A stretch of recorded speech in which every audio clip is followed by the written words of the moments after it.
श्रेय old age care centre.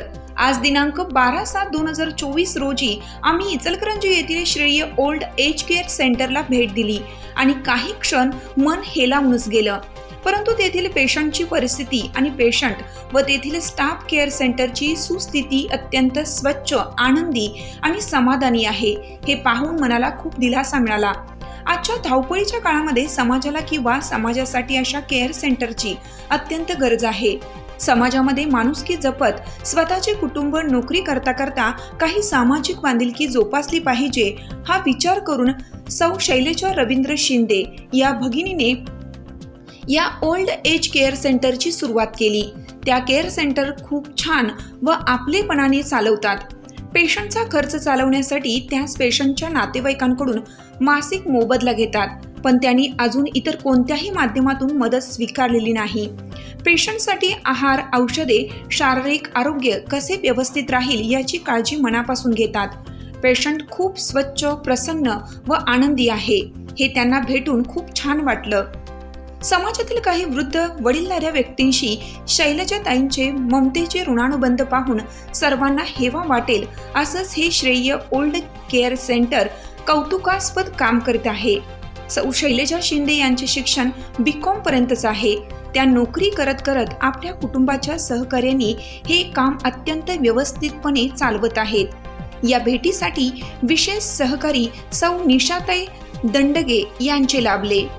त्याला आधी सोबत जाऊन मग येऊन नंतर काढायचं असं माझ्या डोक्यात होतं। खरं कोरोनामध्ये कसं म्हणजे एवढं सगळं काय काय आलं। कोरोनामध्ये माझं दुसरं बिझनेस होतं, त्यात पैसे अडकवण्यापेक्षा आपण बांधून एक काम चालू करूया म्हणून मी लगेच चालू केलं, नाहीतर अजून एक 3 वर्षानं काढायचं असं डोक्यात होतं। अच्छा, मग हे तुमच्या डोक्यात ही जी कल्पना आली त्या कल्पनेचा विचार करून तुम्ही प्रथम कोणासमोर मांडली किंवा तुम्हाला यासाठी कोणाचं मार्गदर्शन मिळालं?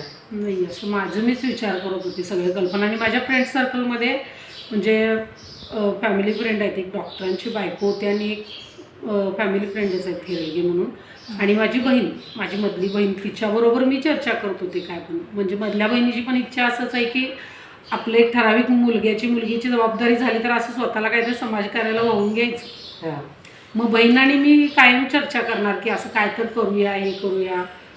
मग मी ठरवलेलं की वयस्कर लोकांच्यासाठी असं काढायचं आपण। एकदा कोल्हापूरला गेलेले की नाही, तेव्हा मी सावली केंद्र बघून आलेले, तेव्हापासून ठरवलेलं अशा पद्धतीचं आपण चालू करायचं।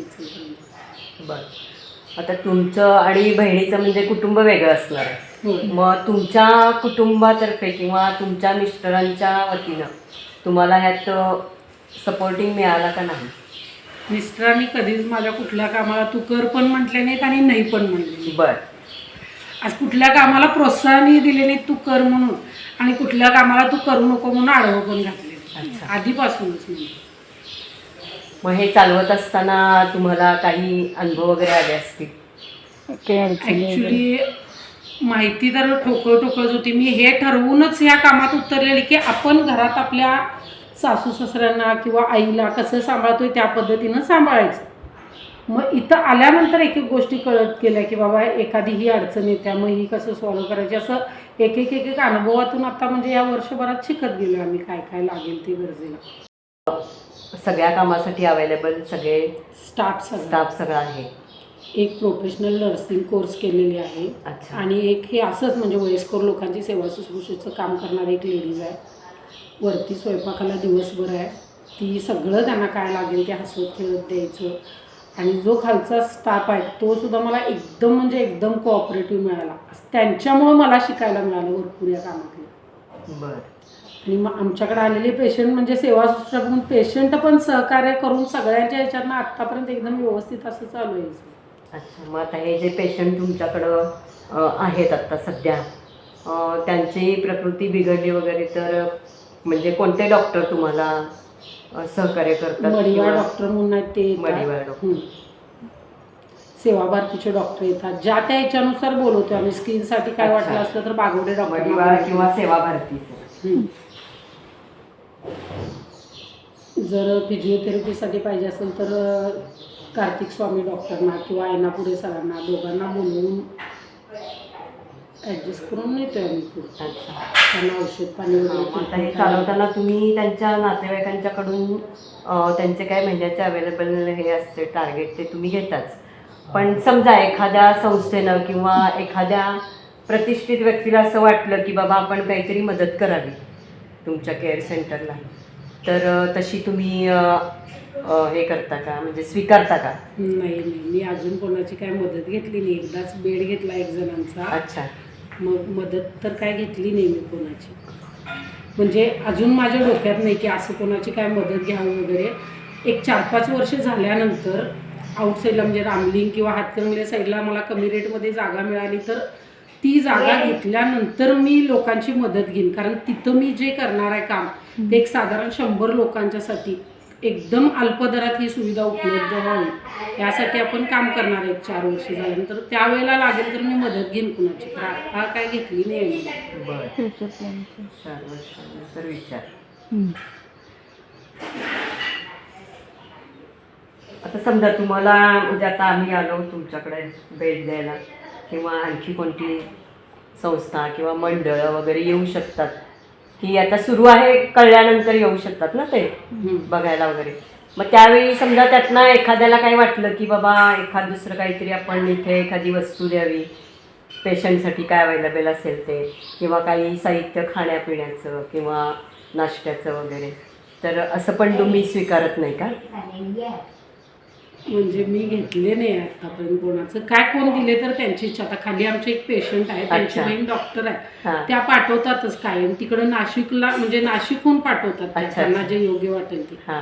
कधी पावडरचे डबे, कधी गव्हाची पिठाची बिस्किट, असं त्या पाठवतातच. म्हणजे मी मागितलं वगैरे नाही नाही. नाही, मागायचा प्रश्नच नाही त्या आहे. स्वतःहून म्हणजे कसं आहे, आता तुम्हाला एखादं मंडळ किंवा एखादा गट किंवा कुठली संस्था तुमच्यासाठी आणखी कुठल्या संस्था असतील, प्रत्येक क्षेत्रात आता ह्या संस्था आहेतच.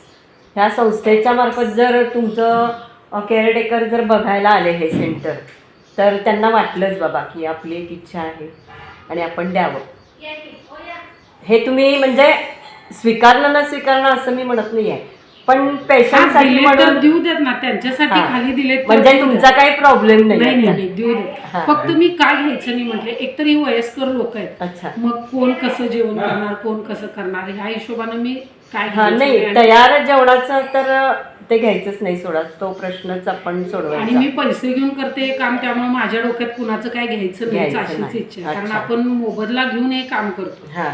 आणि मी केले एवढं एकटीच्या ह्याच्यावर तेच कड लावायचं असं माझ्या डोक्यात आहे.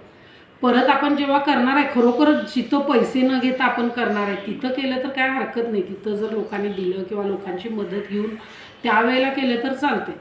आत्ता माझ्या डोक्यात म्हणजे आपण केले नाही असंच व्यवस्थित करायचं डोक्यात आहे. समाजासाठी काही मार्गदर्शन आहे का तुमचं?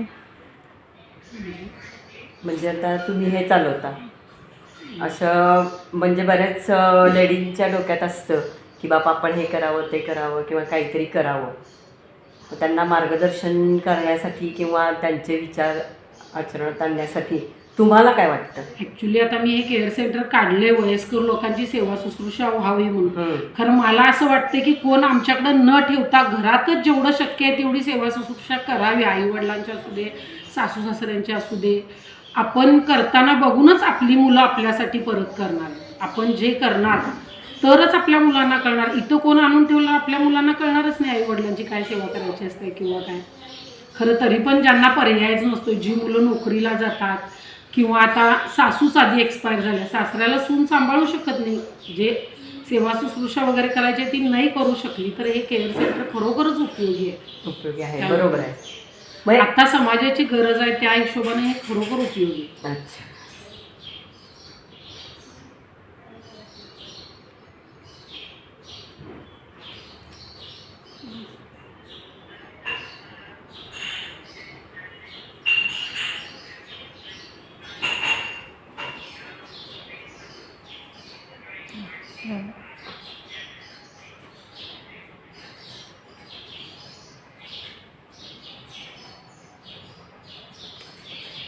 त्यांच्या कार्याला सदिच्छा द्या. हां सदिच्छा द्या की काय.